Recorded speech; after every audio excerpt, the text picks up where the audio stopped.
All Hi, right. everyone. Welcome to this Coatings Talk brought to you by MuleHide. My name is Megan Ellsworth, and I am just so excited. Today we're talking about silicone versus acrylic coatings. This seems to be a really hot topic. There's lots of you registered, so thanks for being here. And we have Cameron as our presenter today. So, hi, Cameron. How are you? Hi, I'm doing well. Hopefully everyone's doing good today. Looking forward to Yeah. it. Yay. Okay, let's just dive right in and have you introduce yourself. All right. Well, my name's Cameron. Like we said, I am based out of Arizona. I've been in the roofing industry for going on 21 years now.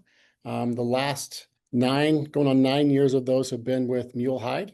I got started in the low slope portion of the business. So started with built up roofing and APP and SBS modified systems, and got involved in the coatings piece of the market in about 2010. So the last 15 years worked with coatings. I cover a territory for MuleHide, Arizona, Nevada, which is Las Vegas, the southern part, and Southern California. So very glad to be with you all today and look forward to talking with you. Amazing. Well, thank you for being here. I'm just so excited to learn from you, and that area is a very fun set area for you to be Yeah, working in. So congrats to you. absolutely. I can't complain about that either. Yeah. Okay, so my mouse is disappearing. There we go. Let's just get started here. How are acrylic and silicone coatings different chemically? Yeah. So there's a few differences between silicones and acrylics. We can kind of start by talking about silicones. Silicones are made primarily from a siloxane polymer. They're very polymer heavy based chemistry there. And one of the differentiating factors with silicone is that it's inorganic in nature. And the reason that's important is because that makes silicone highly resistant to UV degradation and weathering. So it helps that product be a lot more superior in that realm. The silicones are naturally hydrophobic, and that basically is a fancy way of saying that they repel water. Silicones are a moisture cure product, which is a lot different than an acrylic-based product. But in a nutshell, silicones are a solvent-based formula. The core chemistry, though, is the silicone elastomer. So it's a very high solids formula. The primary silicones you see out in the market today wasn't always the case. There was some low solids out there for a while, but really what we see in the roofing space now is a high solid silicone. So your silicone manufacturers are going to range from 92 to 98% solids. So Wow. very low amount of VOCs are in a silicone material. Wow.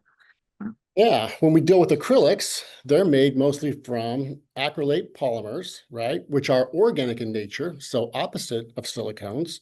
That does make acrylics a little bit more vulnerable to UV degradation over time. That is a difference there. They're hydrophilic in their tendency, which means they soften or swell when they are introduced to water, which is one of the reasons why we'll talk about later. They don't withstand ponding water very well. Okay. And typically your acrylics are going to be always a water-based formulation, and they're going to range anywhere from 50 to 65% solids in nature. So those are the two main differences, chemically speaking, between silicones and acrylics. Okay, absolutely. So, and when you say moisture cure, that means silicones are pulling the moisture from the air to cure. Can they cure underwater? They can cure underwater. Yes, that can happen with silicones. Absolutely. We don't want roof coatings to cure underwater necessarily, right? Uh, Exactly. but you're right. They will absorb moisture from the atmosphere to cure, and that gives them some advantages in inclement weather or in different climates that we'll get into a little bit later. Yes, Okay, but acrylic absolutely. obviously won't cure underwater. Right. Okay. So, would you say do acrylic and silicone coating systems have similar components to them? They do, yeah. I mean, the application and components for silicones and acrylics don't vary widely. There's a few differences, but as far as components go, they're both going to include a cleaner or a detergent. We want to encourage a clean, dry substrate. That's going to help with adhesion of both the silicones and acrylics. So we start by power washing and cleaning. That's going to be pretty common for both, right? After that substrate is cleaned, you may require a primer. And that's an area where we might get into some differences between silicones and acrylics. Both are going to require primers in areas where there may be rust present on metal. Okay. And there are various rust inhibiting primers out there that will work for both. Um, and after that, both typically, if we're dealing with coating over TPO, most manufacturers are going to require a primer over TPO, especially if that TPO is less than 3 years old. Okay. Right? We really want to prime over aged TPO. Um, After that, when we talk about silicones, no matter the silicone out there, if the roof is an asphalt-based roof, silicone roof coatings will absorb some of that asphaltene or that asphalt, which will tan the silicone membrane, right? Or it'll stain it. And Okay. so when we're dealing with silicones, oftentimes there are what we call stain block or bleed block primers that are applied to that asphalt substrate prior to the application of the silicone. And those are typically acrylic based in nature. And so we don't see that same issue with acrylics if they're being applied over aged asphalt based substrates. So that is one small difference there as far as they go. And then both components, acrylic and silicone, are going to have what we call a mastic or a brush grade or a trowel grade product that's going to be used to treat seams and fasteners and treat penetrations, curbs and corners, things of that nature. That's typically a thicker version of the coating. They'll both have that. And then other than that, the coating itself, and then a lot of times with silicones can tend to be a little bit more slippery when they're wet. And so Okay. if we have a walkable surface with a silicone coating, we typically would encourage the introduction of a rubber granule. Some manufacturers use walnut shells. It just depends on what they want to use there. So that might be a component that would be a little bit different. Okay. Okay.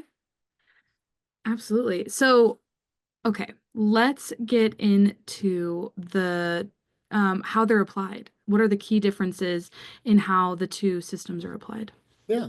That's a great question. And really the application differences are going to be determined by the material chemistry between silicones and acrylics and the curing behavior. Um, so we'll start with acrylics. Being the fact that acrylics are water-based, if they're applied too thick in a single coat, what tends to happen is the top surface of that acrylic will start to skin over, if you will. And when that happens, there's a potential to trap some of that water that's in that acrylic coating underneath that skin. And that can lead to some blisters. It can lead to poor curing technique, and it can lead to some premature failure, mostly because it may affect the adhesion of the acrylic on the substrate. And that's why typically you see acrylics would be applied in more than one coat, right? We typically Okay. have a base coat and then either an intermediate coat or a top coat there. Um, because with acrylics, you really want to get anywhere, the common warranted lengths in the industry are anywhere from 10 to 20 years. Your 10 Yeah. years are going to start at about 24 dry mills, and your 20 years are going to be around 36. It's going to depend on the manufacturer, but that's going to have to be accomplished in 2, 3, or sometimes 4 coats to build that up, right? Okay. You want to avoid those blisters and that entrapment of water. Whereas the silicones are a little different. It cures by, as we talked about, reacting to the atmospheric moisture, and Right. we don't see them trap water when they're curing. Number one, there's not very little, if any, water in a silicone formulation. Mhm. And because of that, it can be applied at a much thicker pass. And we can get up to 40 mils in a single pass, which would be kind of starting your 20-year warranted system. So it's a Wow. little more, yeah, it can be a lot different. It can be a big labor advantage that we can talk about a little bit later too. Uh, Yeah. Silicone by nature is a little bit more self-leveling. You seem to have fewer issues with pinholing when we deal with silicone coatings. And because it's self-leveling, sometimes it can be easier to work with if we're dealing with some irregularities in the substrate, right? It's a little more Yeah. forgiving than acrylic can be. Okay. Yeah, and this is definitely like we're not saying one's better than the other. This is just putting out what the facts are on each product or each. Absolutely. Absolutely. I always tell when I'm dealing with architects or design professionals, I always say there's no magic bullet to a roofing material, right? It's going to depend on multiple factors. So yeah, we're just kind of talking about what the differences may be between the two. Yeah. And we have a comment here that says Some brands have a one pass acrylic to pass at 6 gallons per square. That's awesome. Yeah, I have seen there are some acrylics that have been out there that do some higher build systems as well. So those are available. I wouldn't say they're necessarily commonplace, but there are certainly some manufacturers out there that have that. That is true. Okay. So you kind of touched on it a little bit with labor costs, but what is the cost difference between silicone and acrylic? Yeah, and that is a factor between the two. And really that's going to probably vary a lot depending on what part of the country you're in, the market that you're in. But I would say as a general rule, it's going to be anywhere from 20 to 30% more for a silicone versus an acrylic as far as material costs go. Okay. So, again, general rule, there's a lot of variances throughout the country. So I can speak more to the west part of the country for that. Yeah. Yeah. Um, so and then with the labor costs, how did the labor costs, compare between the two? Yeah. Now, labor-wise, there is a definite advantage for a contractor when we're dealing with the application of silicone. And the primary reason for that is, like we talked about, most of your silicone applications can be done in one pass. Mm, And really what that means is if we're putting silicone down in one pass, we're avoiding getting back out to that job site, mobilization fees, perhaps additional cleaning or priming. Whereas with acrylics, we're going to have to go out there at least 2 different days, right? yeah. Most acrylic manufacturers are going to require about 24 hours between the initial coat and the next coat. So we're definitely dealing with more than one trip out to the job site when that happens, and that can be expensive to do it that way. Yeah, that really starts to add up. And then what are anything else to know on just cost differences, maybe regionally too? Is there any regional difference? I'm sure, yeah, yes, absolutely. Different markets will have different pricing as far as where they price their acrylic and their silicone. I even see differences between, Las Vegas, Arizona, and California, Southern California. There can be a wide range of differences in Okay. cost depending on where you're at in the country. Yes. Okay, so let's get into the meat of it, which is what which one do you choose? How do you consider um the difference between the two and what's right for the job you're working on? Yeah, and that's a great question as well. And kind of like I was saying earlier, there's no magic bullet. We're gonna Yeah. deal with a lot of different factors that are out there. What type of building are we looking at? What's the existing condition of the building, right? What's the substrate that we're dealing with? We're going to look at things like, is there adequate slope? Are we dealing with ponding water? That's going to be a big concern. Did the current roof, is it leaking now? What needs to be done to fix that roof, right? What type of material are we coating over? Sometimes that can make a big difference. Are we going over a single ply membrane like a PVC or a TPO? Are we going over an asphalt-based roofing system?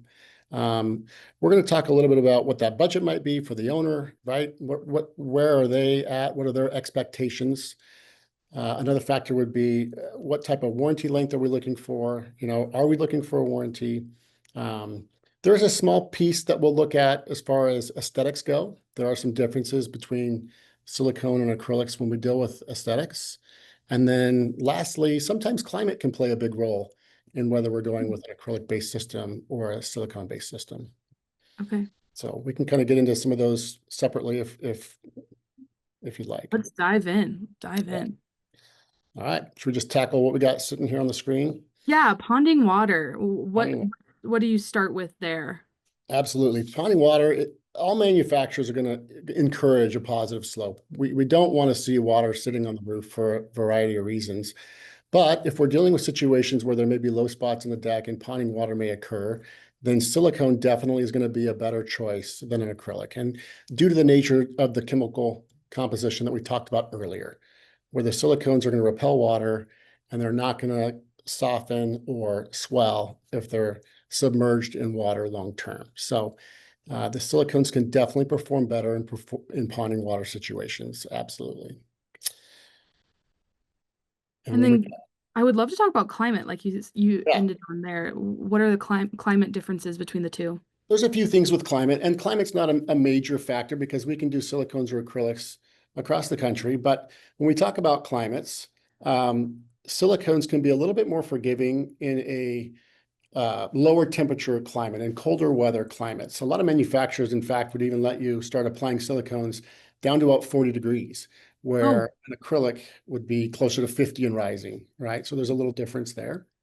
Sometimes if we're dealing in a climate that has cooler temperatures and higher humidities, then an acrylic-based system would take a lot longer to cure, right? Because we need all of that moisture to be absorbed out of the acrylic. And so if we are dealing with cooler temperatures or high humidity, it might take a while for that acrylic to cure, whereas a silicone would cure a little quicker in those situations, right?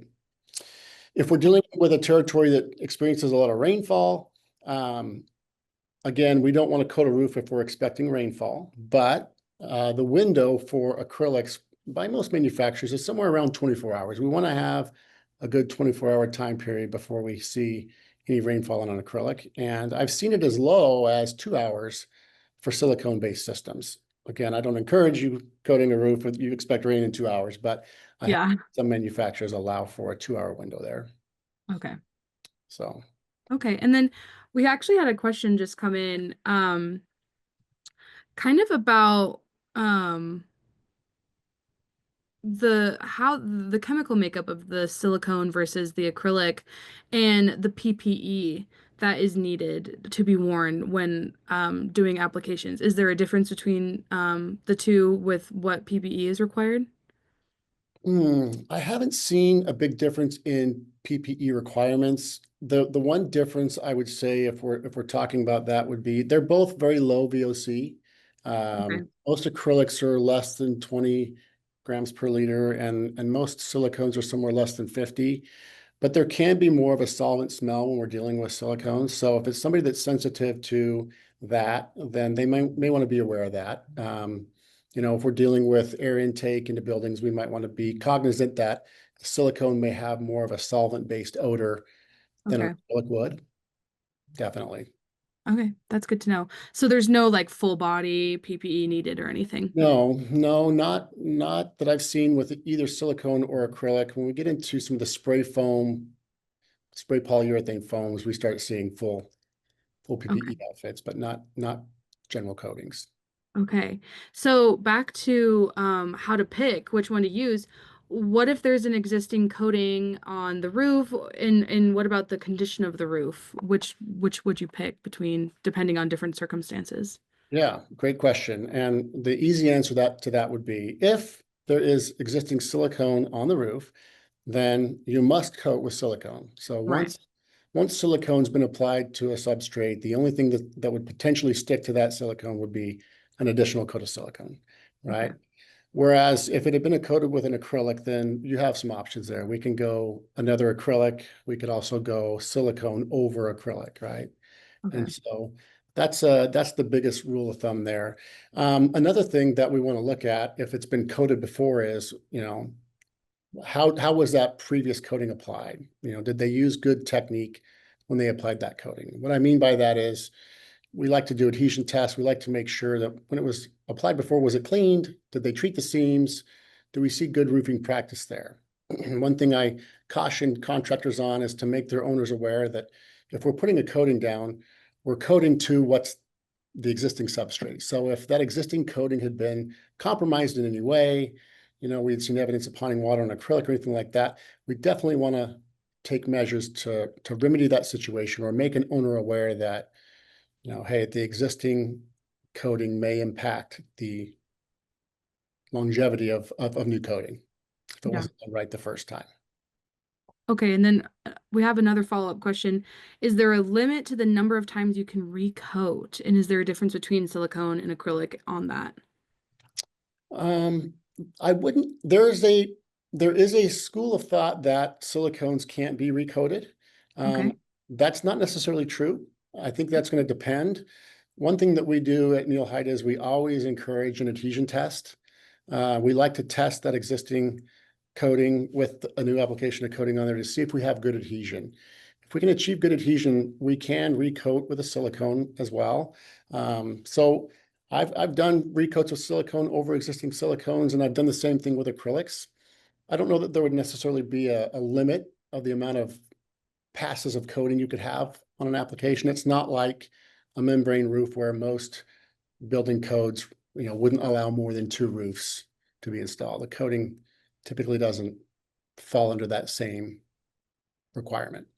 Okay. Um, okay, and then we have another question. Wow, I love all these questions. So the question is, what is Cameron's position on primerless silicones? Yeah, and that's something that's kind of come up in the last maybe 8 to 10 years. Um, I think that I think that if there is rust on the roof, we need some rust inhibiting primer always. But there is a place for primerless silicones, absolutely. My position would be on a primerless silicone.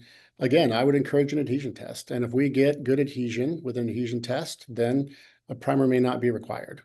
There's a lot of specifications out there that read when priming or when priming is necessary. So I definitely think that there could be situations where you could work with a primerless silicone. But I think that just because a manufacturer may say they don't require a primer doesn't always mean that's best roofing practice. I would encourage an adhesion test to make sure we have good adhesion there. Yeah, yeah. Okay. Okay, and then aesthetics. What are the differences between the two with aesthetics and how do you choose? Yeah. So aesthetics, I wanted to talk a little bit about that. By nature, silicone can tend to pick up dirt a lot more than an acrylic can. Okay. And really, in layman's terms, that's just because acrylics dry a little harder than silicones do. So acrylics are a lot more resistant to dirt pickup, right? And you can see that in the age differences between reflectivity on the different types of coatings. So if we're dealing with a situation where we may have a lot of upper story windows that look down on the roof, or we're dealing with high parapet walls that may be visible from the ground. That might not be the best place to put a silicone if we're worried about dirt pickup, because that roof can tend to look tan, Yeah. especially in areas like Arizona where I am, where we get a lot of dust, Hmm. and that can tend to make the coating look dirty. And a lot of times no amount of cleaning is going to get that out of the silicone-based system. It doesn't Okay. affect the integrity of the roof. It doesn't affect the warrantability of the product. It's purely an aesthetic issue, but Okay. something to be aware of. Yeah, definitely something to be aware of, especially like you said, yeah, those Arizona dust storms are so real. And then we have another question here. Percentage wise, do you see how much of a difference in labor between silicone and acrylic? Do you have like a ballpark estimate? Well, that's a good question. I mean, and that's going to depend on the contractor and what their mobilization Yeah. costs may be. That's kind of a hard one to answer as a generality. But what I would say would be, obviously, you can eliminate an entire day's worth of work a lot of times when we're dealing with silicones versus acrylics. One other thing that may make a difference to a contractor when we're talking about costs and labor that we didn't touch on yet is that acrylics can be more easily sprayed with a spray rig, with an That's airless right. spray rig, because they're a lot less solids content in an acrylic. So contractors can spray with acrylics more easily than you can with silicones. They can both be rolled, obviously. Where silicones is, although they can be sprayed, it's going to require a much bigger spray rig and much bigger equipment to do that. And we can get into details on that if we need to. Um, Right. so the cost of the equipment is going to be a little more to spray silicone. Um, and definitely if we're dealing with, a standing seam or a metal profiled panel where spraying can be a little easier, it might make a difference there in labor between acrylic and silicone. Yeah. Uh, Okay. I know that was a roundabout way of answering that question. Oh, I that's think it's perfect. going to That's depend on the great. contractor. Yeah, it's hard when you're talking in generalities. So, lastly on this slide, let's talk a little bit about perception. What are the perceptions of, you know, silicone versus acrylic? Is there maybe a preference you see in the industry? Yeah, and again, I think some of that's going to depend on the geographical region, but I would Yeah. say that silicones have definitely made a big impact in the roofing space recently. And I think in probably a large portion of the country, silicones are becoming more and more prevalent over acrylics. Not necessarily the case in Arizona, but we deal with in the West in general, Arizona, maybe Southern California, we deal with some different UV and some different weather where we don't get a lot of the freeze-thaw, we don't get a lot of the moisture, a lot of the rain. So I think silicones definitely have made a big push. And I think the fact that silicones being inorganic in nature and the fact that they are a little more resistant to UV degradation, the perception in the industry and with owners is that silicones are a more high-performing product. Although we can get up to 20 years with either one, that probably is more the perception in the marketplace is that silicones are a more high-performing product. I Okay. will say that, one thing that we've battled in the space, if you will, is that early on, a lot of contractors, a lot of owners almost looked like silicone as a miracle cure in a pail, right? A Band-Aid in a pail, and that wasn't the case. So Yeah. manufacturers have battled that where some poor technique early on in the coating space gave some misconceptions out there that have been overcome, I think, by and large. Yeah, that's good. That's good.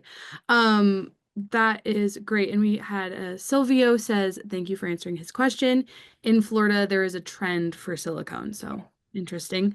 And then we have another question here from Lily. Hi, Lily. Is one better for applications on metal? That's a great question. It's going to depend. It's going to depend. I think metal has been traditionally a great space for an acrylic, right? It has a lot of slope. We don't deal with a lot of standing water there. Yeah. I think that silicones have come a long way though in what they can do over metal as well. Here's the difference that I would say between the two. I would point to two things. Number one, your metal roof panels typically tend to be a higher pitched roof, and so they're visible from the ground. And so from the area of dirt resistance and dirt pickup, I think acrylics perform very well there. They're gonna maintain a more clean appearance than a silicone would be. And I think that can be a large factor, right? And then secondly, when we start talking about extended warranties, so anything more than 10 years, we're looking at a 15-year warranty or a 20-year warranty. Most manufacturers have a different type of mastic that they're going to use to treat seams and fasteners. That wasn't always the case, but now most manufacturers are dealing with a more elastic or more elongation based product to deal with the expansion and contraction of a metal roof because it's going to move as temperatures swing. Yeah. So other than the aesthetics, which acrylic will have an advantage on, we want to make sure that we're compensating for the expansion and contraction. Okay. And then since we're just on this topic, we have another question along the same lines of, is there one better for tile roofs? That's another good question. Again, I would point, and I've started to see this happen more and more. I was just in Southern California last week, and it was a topic of discussion. To my knowledge, the systems that I've seen out there, and again, I'm based primarily in the West, have been acrylic based. I think that boils down to two reasons. Again, I'll speak to the dirt pickup with a steeper slope. Yep. Speak to an acrylic generally is a more economical choice there. And so I think that plays into coating over a concrete tile roof rather than replacing that concrete tile. So from what I have seen in my markets, the acrylic seems to be more involved in that space, but that's a good question. Yeah. And then since silicone is a solid product, this is from Matt Fogel, wouldn't you be more careful to put silicone on, wouldn't you be more careful to put silicone on a steeper slide with fear of sliding? Yeah, that's a good question. And like we talked about, silicones definitely are a lot more slippery and harder to walk on. Got it. So yes, that would certainly be a factor to consider. And if it was going to happen, I would definitely encourage some type of rubber granule or some type of crushed walnut shell or even sand, if that's all you had, some type of aggregate in there to give you a walkable surface. Yes. Okay. Okay. Awesome. Thank you. And thank you everyone for all these questions. Let's try to stump Cameron. I love it. Let's talk about warranties. What warranties are available on some of these coatings jobs with silicone and acrylic? Yeah. And again, this is going to depend on manufacturers, so I'll speak in generalities, but primarily what we see, and you can offer the same length of warranty silicones and acrylics. And that would be a 10-year system, a 15-year system, or a 20-year system. Those can be achieved by both silicones and acrylics. The main difference there is going to be what your mill thickness is, or what the thickness of that overall coating is going to be, right? We talk about acrylics, we're going to be looking probably around 24 mils seems to be the most common area Okay. for acrylic-based systems, and that's typically done in 2 coats, right? And then we get into up to your 20 years, we're looking at about 36 mils on the acrylic side, and that's a lot of times done up to 3 coats, right? Whereas if we go into the silicone world, we can do a 10-year warranty at about 23 mils, and we can do that in that one pass, right? That's generally going to be about 1.5 gallons a square, one pass. Whereas your 20-year warranties on a silicone would be around 2.5 gallons per 100 square feet or per square. And that's about generally 40 dry mills. And again, that can vary a little bit depending on the manufacturer. So the biggest difference there is going to be how much material are we putting on the roof and how many coats are we going to require to achieve that thickness. Got it. Okay. Okay.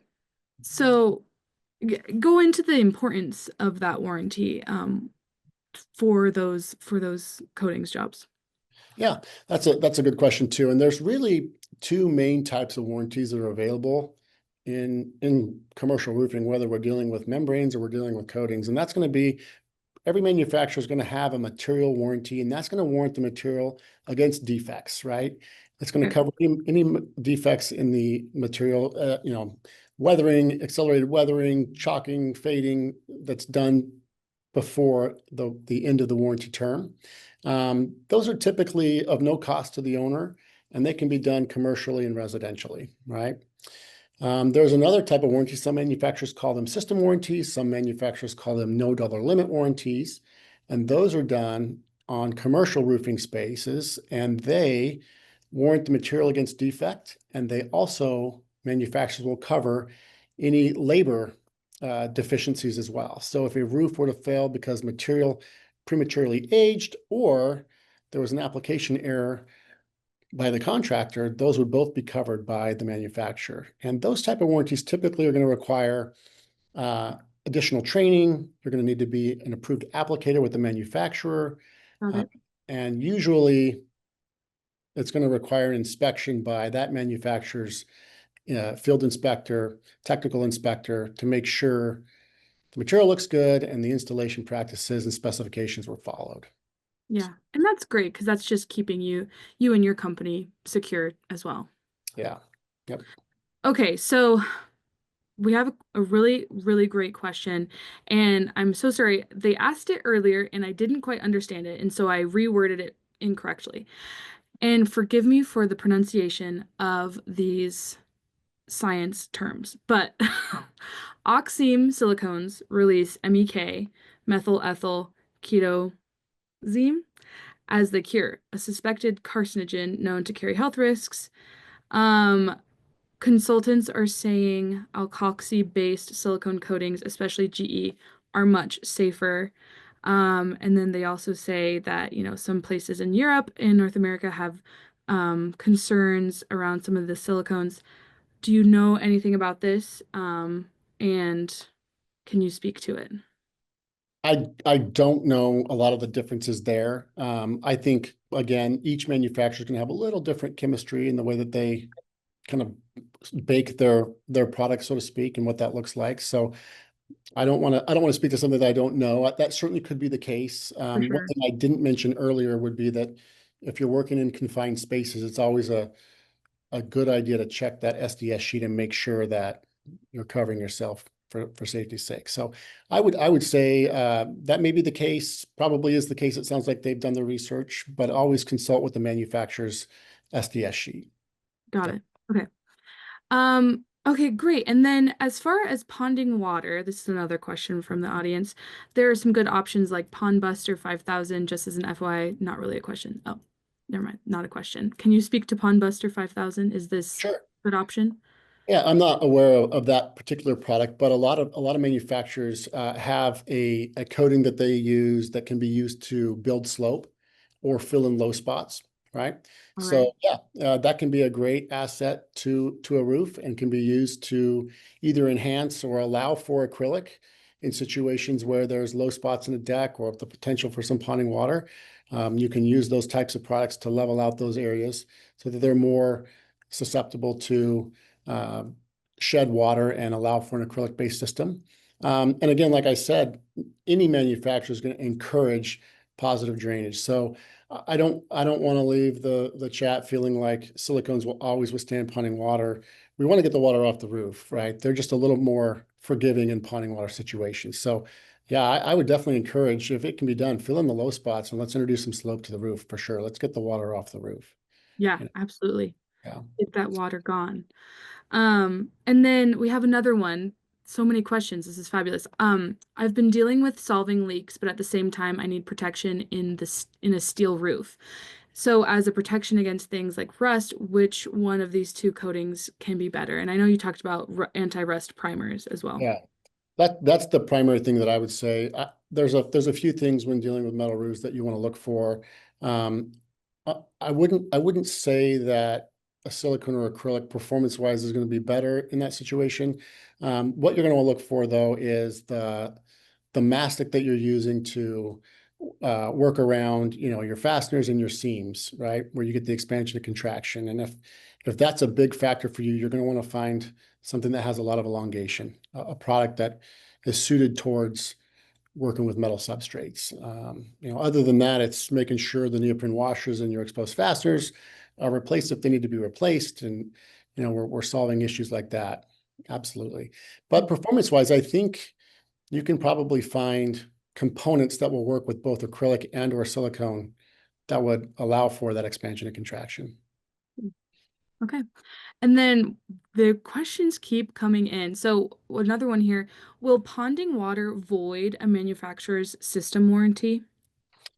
And that's a great question. And I would definitely say refer to that manufacturer's system warranty. When we're dealing with, asphalt-based systems, typically, yes, that's gonna be a warranty issue there. But when we're dealing with coatings, I haven't found an acrylic coating manufacturer that's going to warrant ponding water because we know the chemical nature of acrylic is going to cause a breakdown if it's submerged in water. As far as silicones go, I would definitely recommend you check with that manufacturer and their warranty requirements because it's going to vary depending on the manufacturer. Okay. Okay, great. And then another question here, if I use acrylic and later silicone over it with another manufacturer's product, will this void out the warranty for the silicone I'm putting down on the roof? So just to make sure I understand, we have an existing acrylic coating down on the roof and we're going to recoat that acrylic with a different Silicone. manufacturer's silicone. Mm-hmm. Right? Okay, and then we're worried about voiding the silicone manufacturer's warranty if we're going over an existing acrylic. Yeah. Okay, that's a great question. And like we talked about before, we're going to want to make sure that that existing acrylic was applied in a good roofing fashion, that good roofing practice was followed. And again, I would say that you're going to want to check with the manufacturer of the silicone to make sure they accept acrylic as a substrate. I Okay. can't speak to every manufacturer. As far as MuleHide is concerned, if we have good adhesion to an existing acrylic system that may not have been a MuleHide-based acrylic, but we get good adhesion and we saw good roofing practices in that existing coating, we would warrant a silicone application over the top of that. But again, that'll depend on the manufacturer that you're working with. Yeah, absolutely. Question though. Okay, great questions, everyone. So we're going to move on here, though. What are the necessary steps to coat a roof? Let's go A to Z here. Yeah.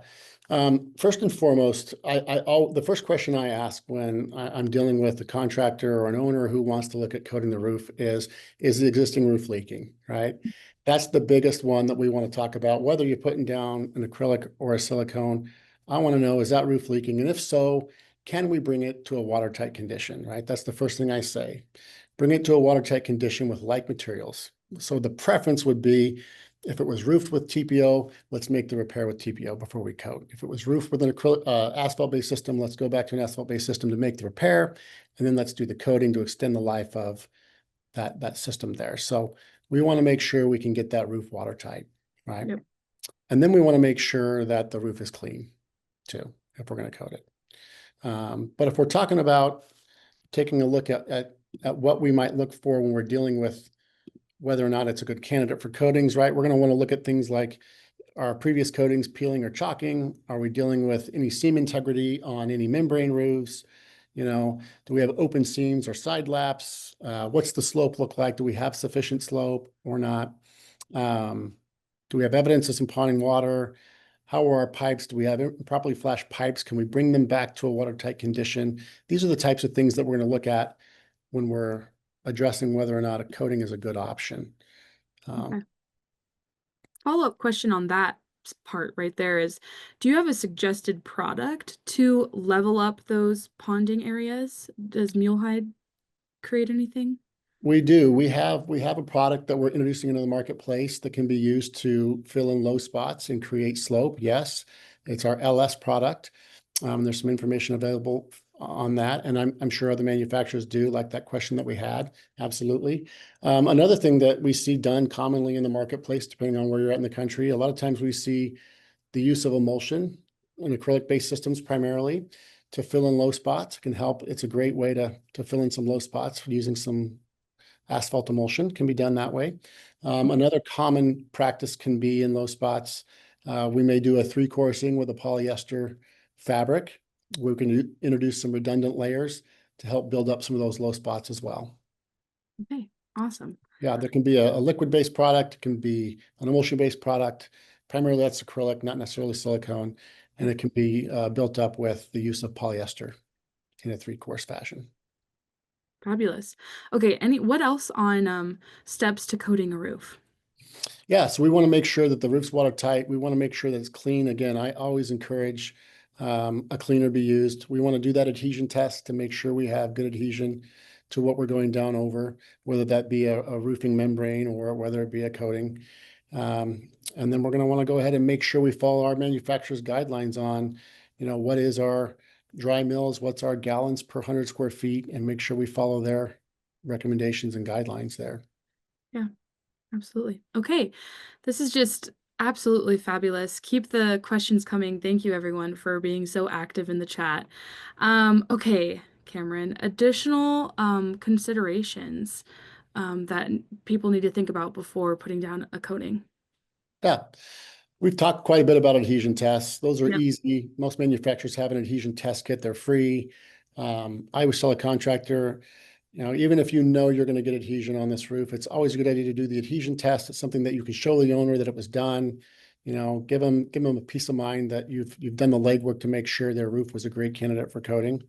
There's various maintenance and repair products. You spoke to that in one of your questions earlier, in that, a lot of those silicone-based products can be used for maintenance and repair. If we have inclement weather, it can cure underwater in emergency situations, which is Yep. very, very helpful and handy.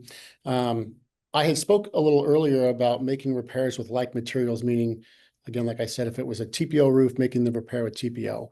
That's Right. not to say you can't use acrylic or silicone-based products to make a repair. You can, right? Okay. And sometimes that's acceptable. I don't want you to think that we can't do that, because we can. There's some great ways to make repairs with both silicone and acrylic.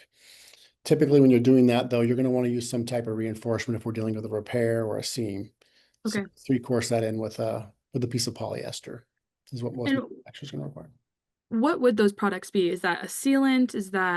What is that? Yeah, typically when it's a repair, it's a sealant. So your acrylic mastics or your silicone sealants. It can be done with a roof coating as well. That roof coating is just going to be a little thinner. Okay. So, a little difference there. Okay. And then I'd love to talk a little bit about just the training that you all offer and how people can get started in coding. Maybe they're residential right now, they want to move to commercial. Let's talk a little bit about all of that. Absolutely, and that's one of MuleHide's hallmarks is the importance of training. We love to train our contractors. We love to train associates at distribution points as well, to make sure everybody's comfortable and familiar with the systems and assemblies. It's something that, especially if we're dealing with a system warranty or a no dollar limit warranty in a commercial building, you're going to want to make sure that you've sent your applicators through the process to be qualified and trained by that manufacturer that you're working with, to make Yep. sure that good roofing practice is in place, right? That you've got the quality assurance and the quality control that you need. So, MuleHide has a variety of training centers across the country. If we want to do some in-depth training with contractors, 2-day trainings, 1-day trainings, and then we do a lot of what I call anyway, foreman's workshops, where we may do a training on the job site, or we may come Got it. to the contractor's office and do a smaller workshop with crew members there on training. So with Fabulous. the advancements in the technologies, both for silicones and acrylics, it's always a good idea to do that because you'll become more aware of different types of primers that might be available, or primerless silicones that may be available, right? So Yeah.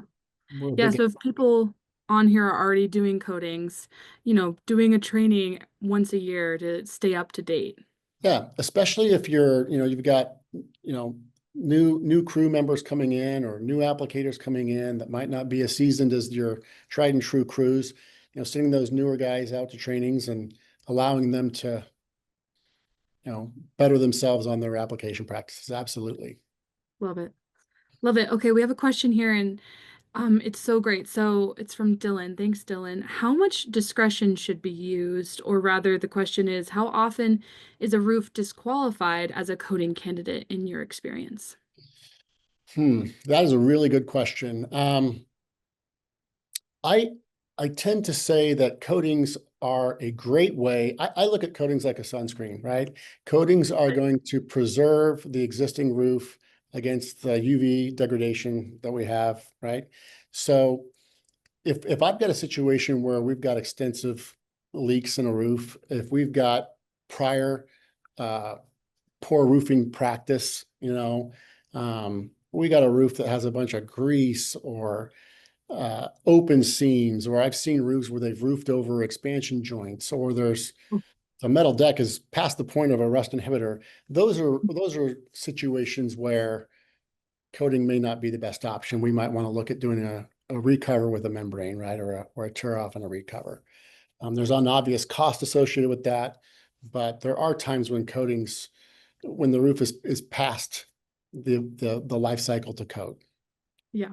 Yep. Definitely. So, what would be, to kind of start rounding this out, what would be your ideal pre-job assessment?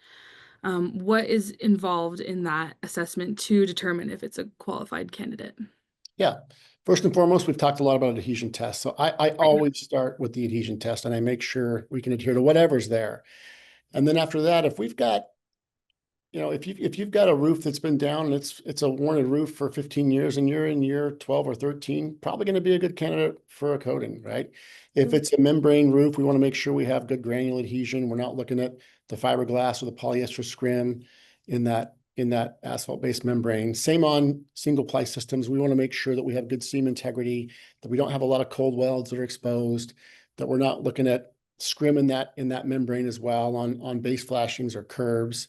Those are your general things you're going to look out for. So if we've got a roof that has a, a good slope to it, we haven't dealt with a lot of ponding water, we don't have a lot of deck deflection, and the existing membrane's in good shape, it's going to be a good candidate for a coating. And if it's coated and maintained well, you can recoat that roof later on down the road as well and really extend the life of the roof.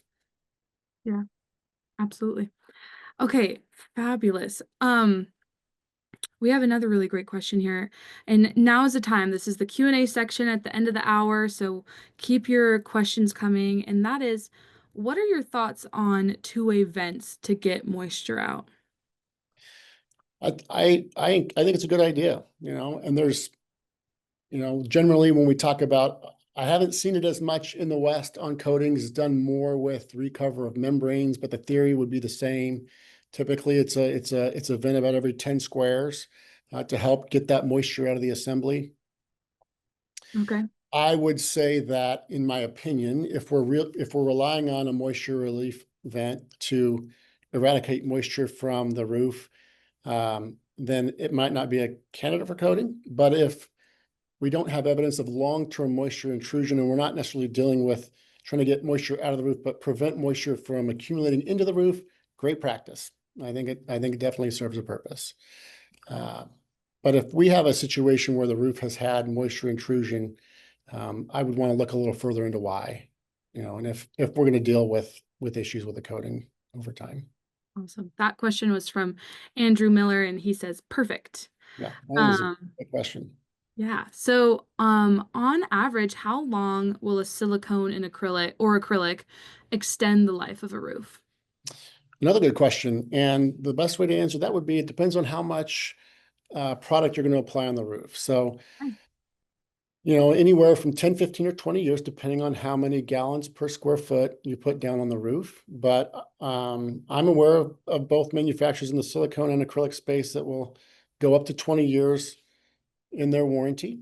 That being said, I always caution owners that, a roof coating or a roof system is no different than a vehicle. You want to have preventative maintenance there, right? Got If it. you had a vehicle and you never changed the oil in it, you never changed your tires, it's not going to last as long as that manufacturer says it will. Same with a coating.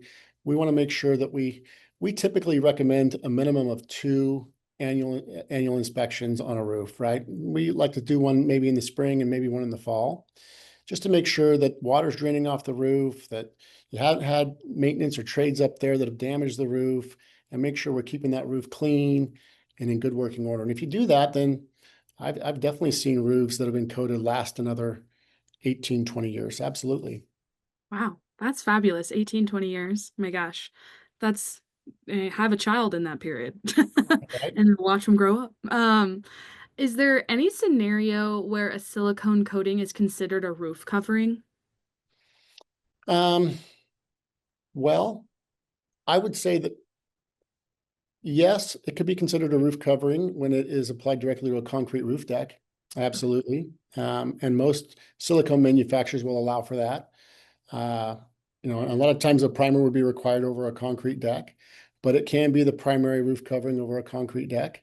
Um, Other than that, typically silicones are applied over an existing membrane, and that existing membrane would serve as the primary roof coating, but definitely over a concrete deck. Absolutely. Okay. Okay. I know there's some of that coming up with new legislation coming out of Florida and not wanting roof coverings to be used as a re-roof option. Gotcha. Yeah. Yeah. Um, what are some of the signs that a roof needs a recoat or that a coating, has aged out? Yeah. And it's going to depend on silicone versus acrylics. Right. But with acrylics, a lot of times what will happen is you'll see some chalking in the coating, and that can be an indication that it's had some UV degradation, and we might want to look at cleaning that and doing a recoat there. Um, you want to look at term of years because acrylics are going to lose some millage each year. Silicones do as well, but not quite to the rate of acrylics. So chalking is a big indicator in the acrylic world that a coating may be necessary. In the silicone world, there's some different tensile strength with silicone versus acrylic. So sometimes with silicones, if you see a lot of areas with foot traffic, if there's a lot of foot traffic on that roof, the silicone can tend to tear a little easier than an acrylic will be.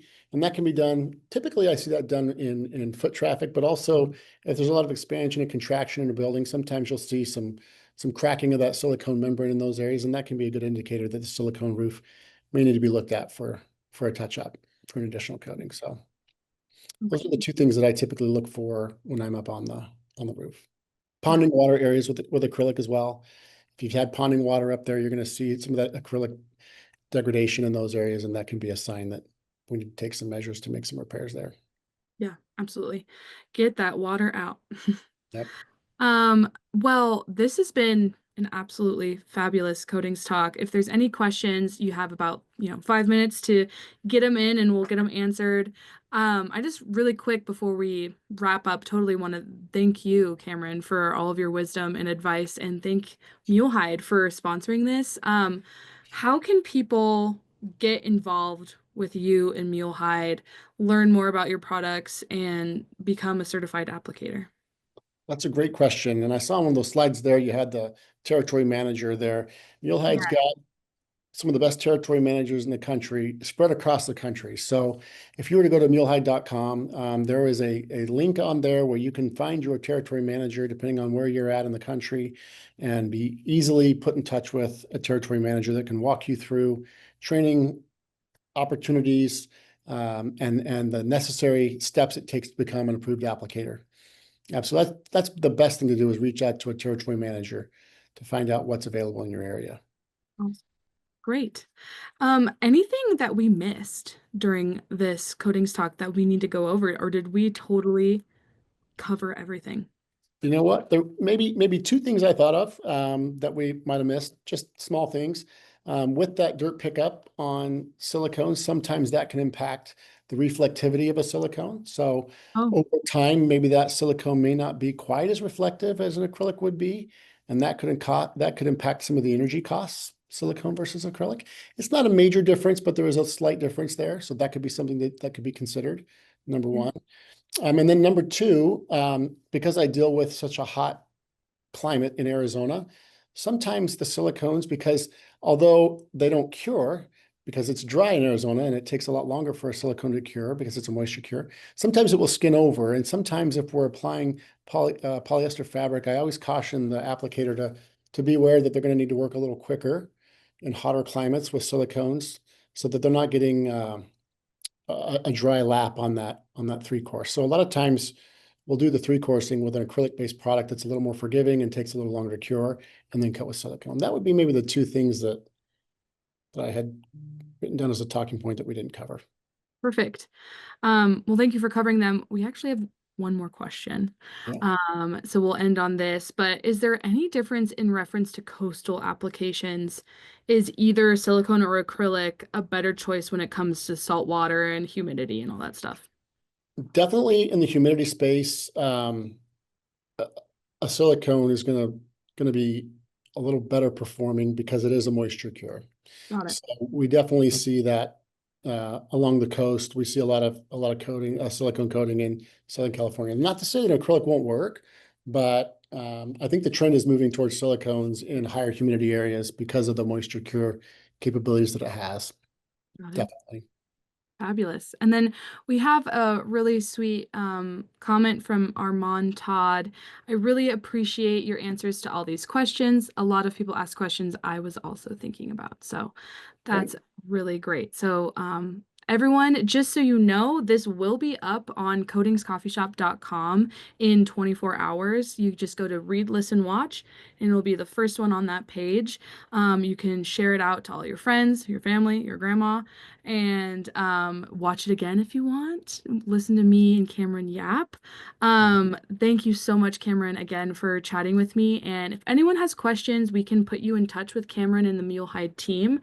You can also go to their directory on CoatingsCoffeeShop.com or RoofersCoffeeShop.com to learn more about their products and check out their website too, which is, what's your website again, Cameron? It is mulehide.com. Perfect. Fabulous. Thank you again to MuleHide and thank you, Cameron. Absolutely. Thank you all. It was a pleasure. Absolutely. We will be able to get you in touch with Cameron Silvio, so we will reach out to you with their info. And everyone, have a fabulous day. Thank you for watching this Coatings Talk. Thank you. Bye, everybody. Thanks. Bye.